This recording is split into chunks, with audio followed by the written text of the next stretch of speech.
Un chatbot de service client, c'est la première chose à laquelle on pense lorsqu'on dit chatbot. Enfin, je crois. Dites-moi en commentaire si ce n'est pas le cas pour vous. Cette petite bulle sur le site web qui nous enquiquine un petit peu. Mais alors à quoi ça sert vraiment? Et comment en construire un qui sert vraiment? Et surtout, comment le rendre intelligent grâce à l'intelligence artificielle et en le connectant à vos outils existants pour ne pas faire fuir et qu'on dise que votre chatbot sur le site est complètement nul. On va voir tout ça ensemble dans cette vidéo. Avant de commencer, je me présente, je m'appelle François, j'ai créé Le Bot Français, une entreprise avec laquelle j'aide les autres entreprises à intégrer l'IA dans leur processus via des chatbots à base d'intelligence artificielle notamment.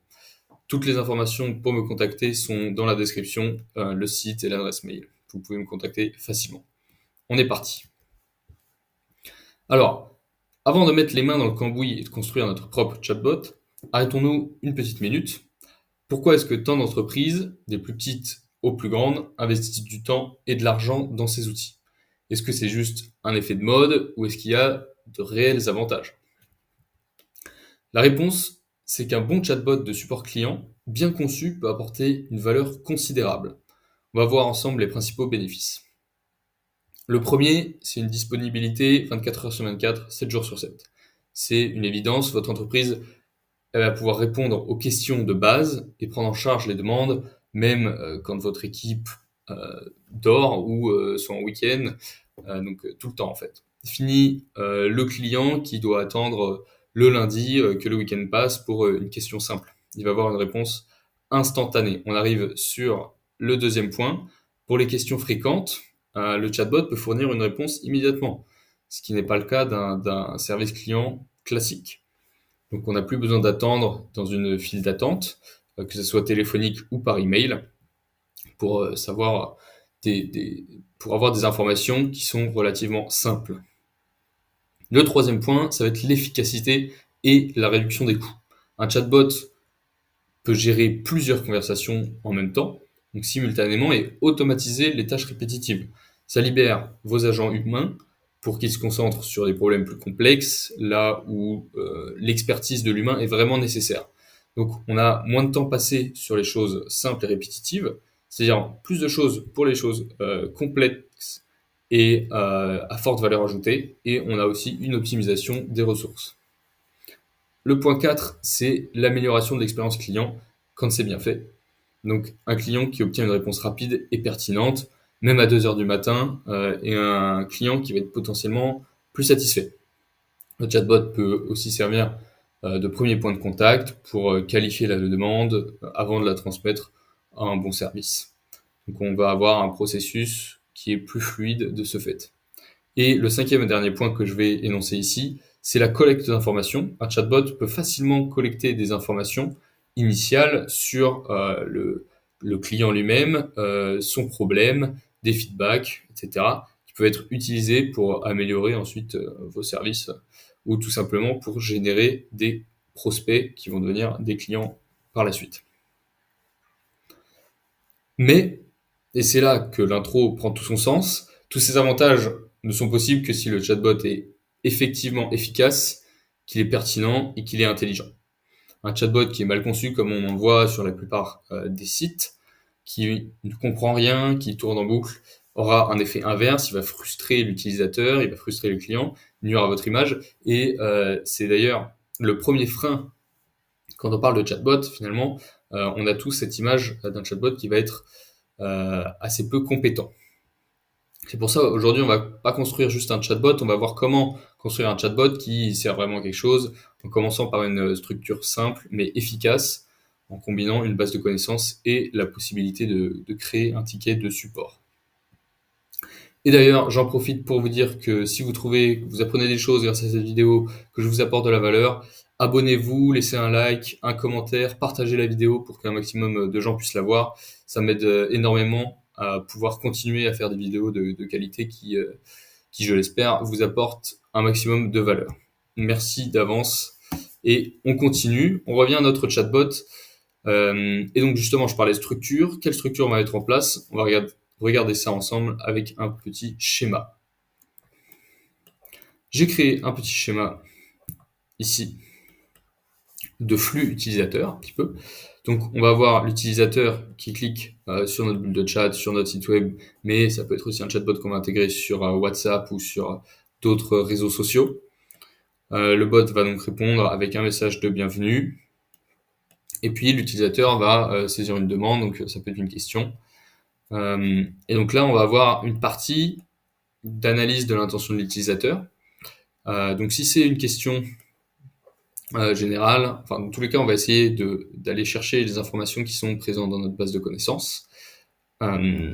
Et puis si on a la réponse qui est trouvée dans cette base de connaissances, on va l'afficher à l'utilisateur et lui demander si le problème est résolu. C'est pas forcément un problème, d'ailleurs c'est peut-être juste une information qu'il va chercher.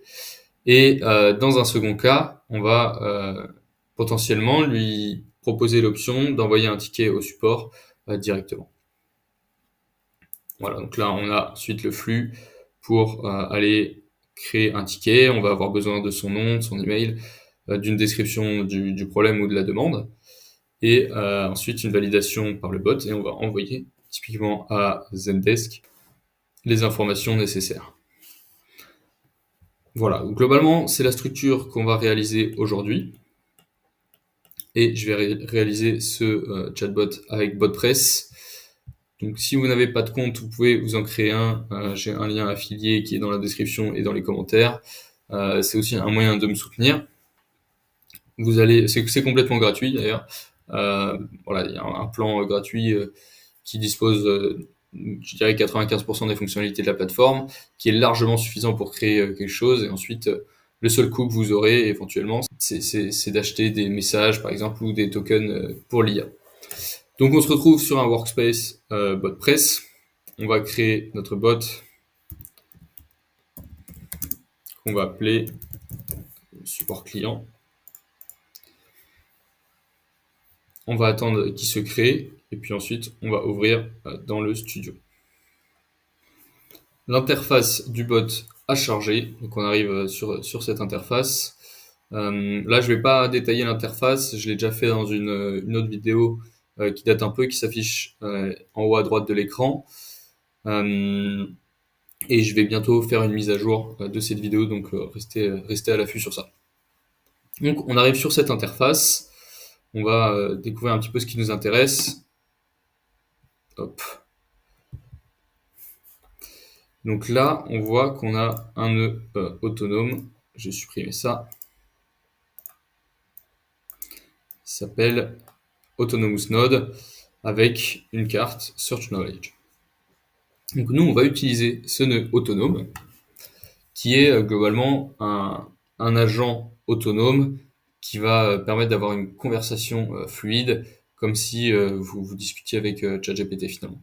Donc il va un petit peu effacer cette image de on a des messages qui sont prédéfinis. Ça va être vraiment l'IA qui va répondre et qui va permettre d'avoir une conversation fluide avec l'utilisateur. Donc si on clique dessus, on voit qu'on a un prompt qui est défini ici. Donc on va le modifier un petit peu par la suite. Mais la première chose qu'on va faire, c'est de créer notre base de connaissances. Pour ce faire, vous allez ici, dans la navbar à gauche, Knowledge Base, et vous voyez, vous avez Default Knowledge Base qui est créé par défaut. Alors, ici, il y a plusieurs options. Vous pouvez ajouter différents documents, donc vous pouvez ajouter vos documents. Moi, ce que je vais faire, c'est que je vais ajouter la page de mon site.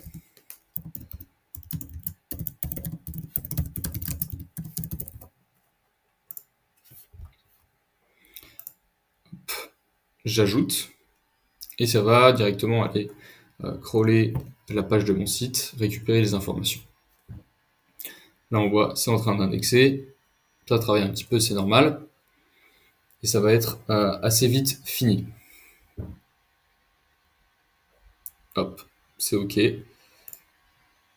On peut cliquer dessus, voir ce qu'il y a, et le contenu. Donc là on voit que ça a crawlé, et toutes les données sont là. Cependant, on voit que ce n'est pas forcément extrêmement adapté. Là, ici, il y a des liens qui sont des images, qui sont du contenu qui n'est pas pertinent pour l'IA.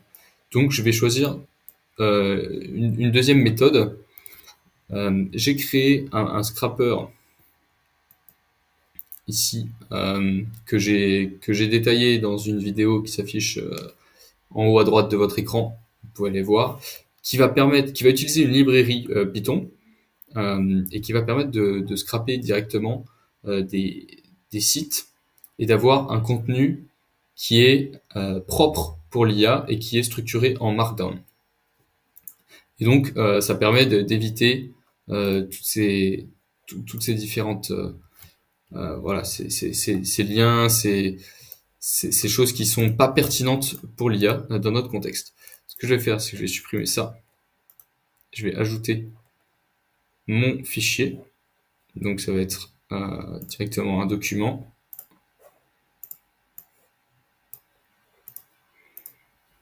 Et on va ajouter, et là, il va l'indexer en tant que fichier Markdown.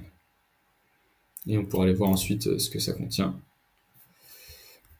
Voilà, donc là, on a quelque chose de beaucoup plus propre, qui est beaucoup plus adapté à l'IA. Mais vous pouvez très bien utiliser cette fonction-là. Et ce qui est pas mal aussi, c'est que vous pouvez ajouter une indexation automatique. Donc c'est-à-dire que ça va aller rechercher le contenu toutes les semaines, par exemple, ou tous les jours. Ça, c'est une fonctionnalité qui est intéressante. Très bien. Et donc, maintenant, on va aller... on va retourner à notre nœud autonome. Je vais garder ça. Et je vais rajouter ici le nom de mon entreprise, par exemple. The role is to interact with customers, address their inquiries, and provide assistance. Ok, on va garder ça. Et je vais lui détailler aussi les différents outils auxquels il a accès. Donc on peut considérer ce nœud comme un agent. Et donc là, on voit qu'il a un outil, c'est Search Knowledge, qui lui permet d'aller faire une recherche dans notre knowledge base. Donc là, l'outil s'appelle Search. Et je lui dis quand l'utiliser.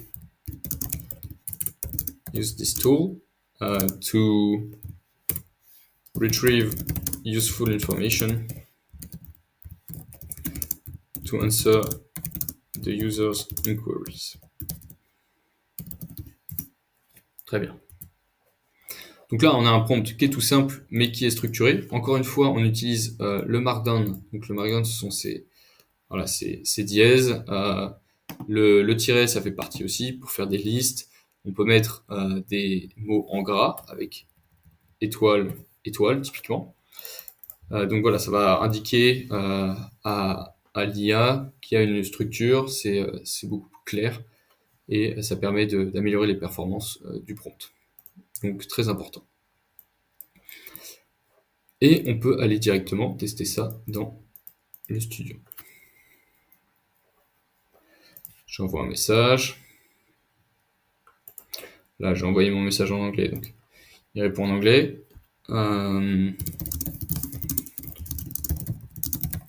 Et ensuite, je peux lui poser des questions, tout simplement, et voir ce qu'il va me répondre. On peut aller inspecter un petit peu, voir ce qu'il nous a donné.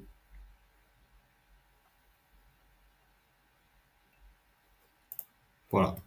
Il m'a répondu en se basant sur le document que je lui avais donné. Par exemple, je peux lui demander quels sont vos services.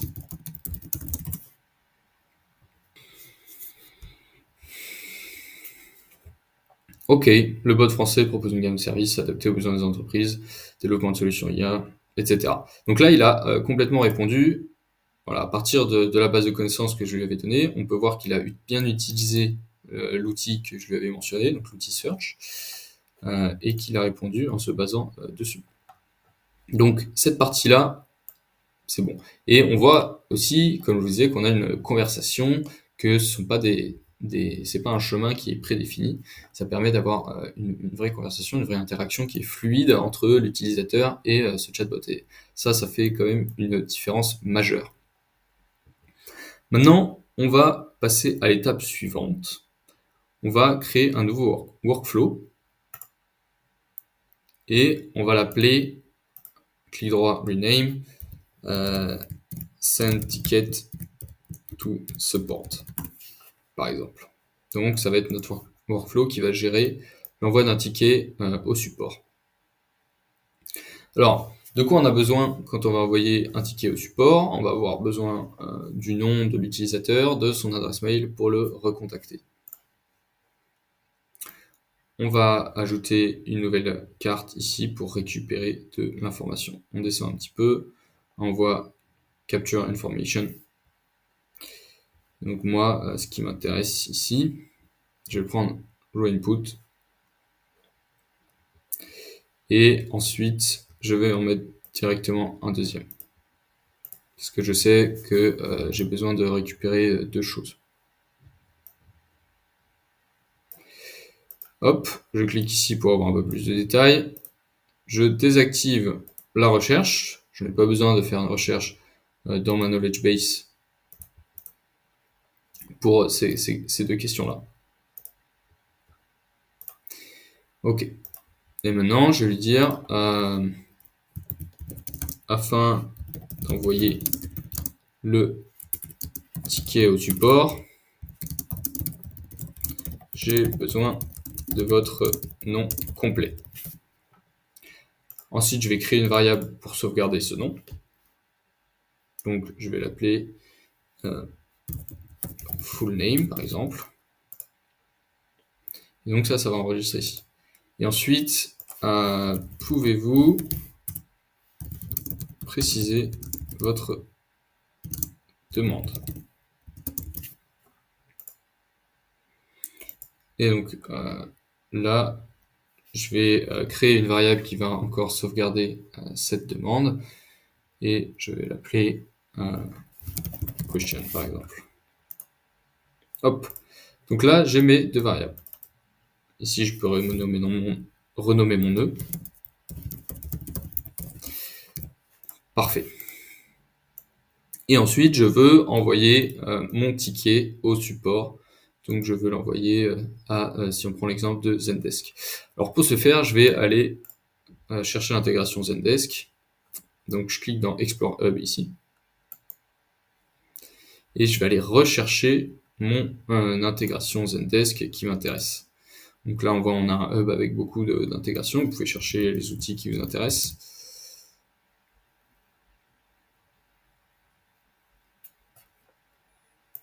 Parfait. Zendesk et installer l'intégration. Là, on voit toutes les actions qui sont possibles de faire. Donc là, vous allez devoir rentrer différents paramètres pour activer l'intégration. Dans mon cas, je vais mettre des faux paramètres ici.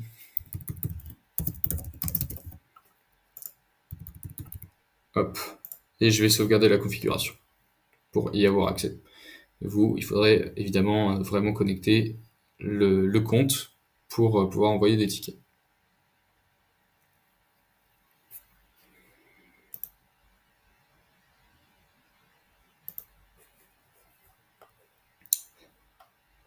Parfait, c'est sauvegardé, même s'il me dit qu'il y a un problème ici. Et ensuite, je peux aller ajouter une carte ici de Zendesk. Donc, je descends jusqu'à trouver Zendesk. Et ce qui m'intéresse là, c'est Create Ticket. J'ajoute ça ici. Et maintenant, on va remplir les informations. Donc là, j'ai deux choses. J'ai le sujet du ticket. Donc, par exemple, vous créez une convention avec votre équipe qui va vous dire ok, tous les tickets qui viennent du chatbot, on l'appelle nouveau ticket chatbot et ensuite on ajoute le nom de la personne. Là, j'ai créé deux brackets comme ça. Et ensuite, workflow.fullname. OK. Comment for the ticket. On peut ajouter, pareil, une nouvelle convention. Provenance, chatbot, site web, par exemple. Et ensuite, on ajoute ici le nom de l'utilisateur. Donc, on refait la même chose, workflow.fullname, et l'adresse email que je n'ai pas mentionné. Donc, on va rajouter ici hop, une carte pour récupérer l'adresse email. Ici, on peut voir qu'on a une carte email adresse. C'est parfait.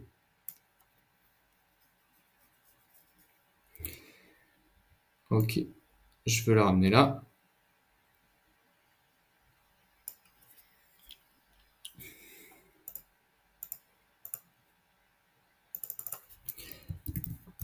Quel est votre email pour que notre équipe puisse vous recontacter?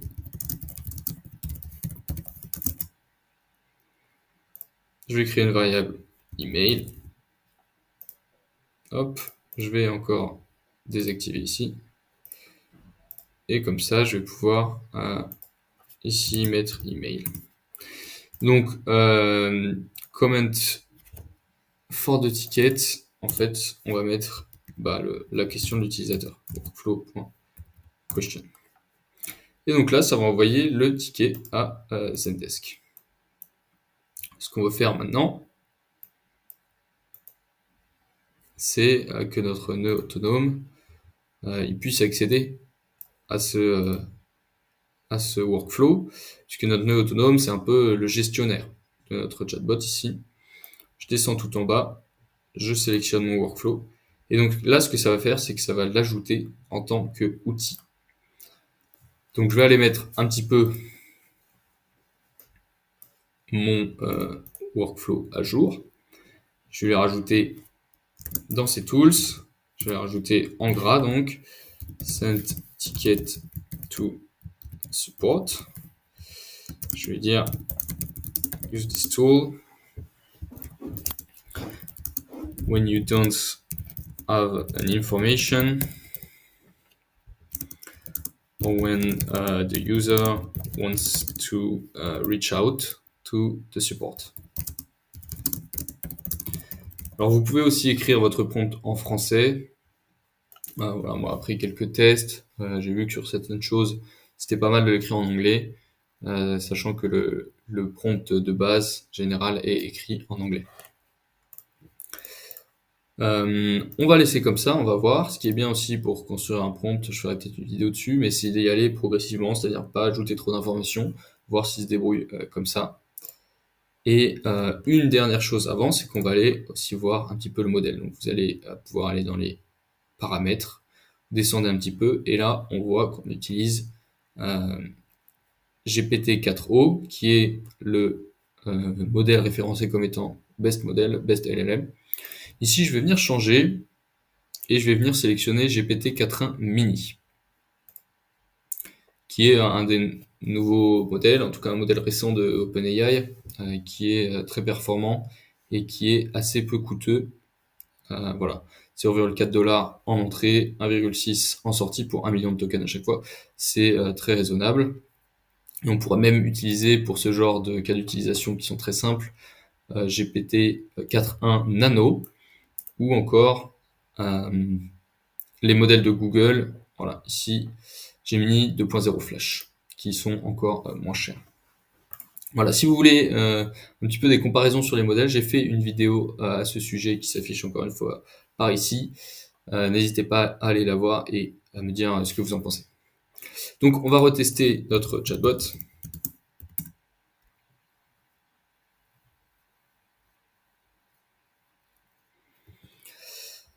Je lui dis quels sont vos services.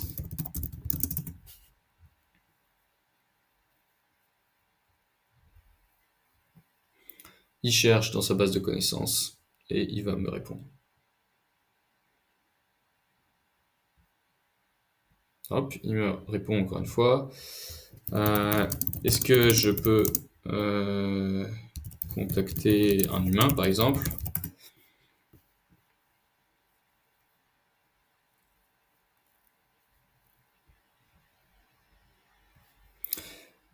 Ok, donc là il me demande, voilà, on a encore une fois la démonstration de la conversation fluide. Il me propose ensuite des boutons directement, automatiquement, sans que je lui ai vraiment rien demandé.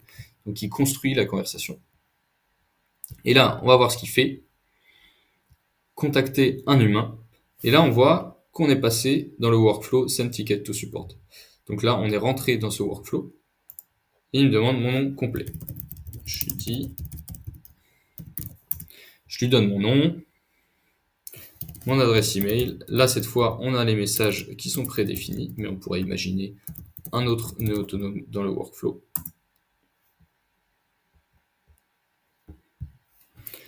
Pouvez-vous préciser votre demande? J'aimerais un devis particulier, par exemple. Et là, ça va aller exécuter notre carte Zendesk.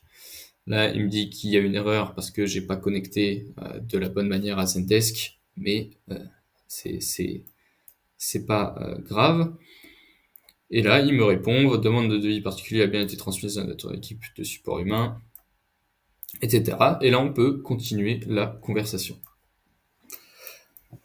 Voilà, on a fini notre petit chatbot qui a son utilité, qui apporte de la valeur directement et qui automatise des tâches qui sont répétitives.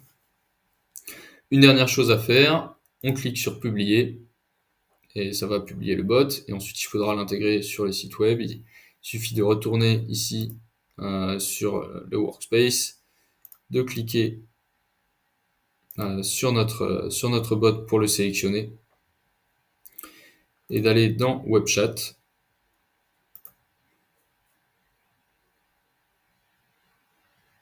Ça va charger un petit peu.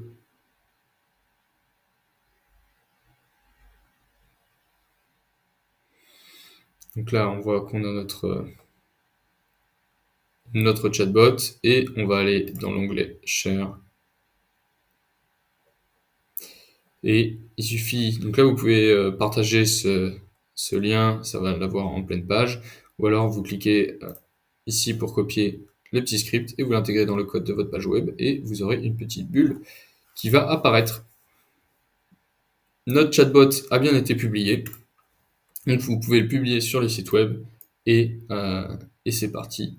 Et voilà, c'est déjà fini. On a un chatbot qui est performant, qui apporte de la valeur et qui automatise les tâches. C'est tout ce dont on avait besoin pour cette vidéo. J'espère que ça vous a plu. Encore une fois, abonnez-vous, mettez un like, partagez cette vidéo, un commentaire pour me faire vos retours. C'est avec plaisir. Et on se retrouve pour une nouvelle vidéo.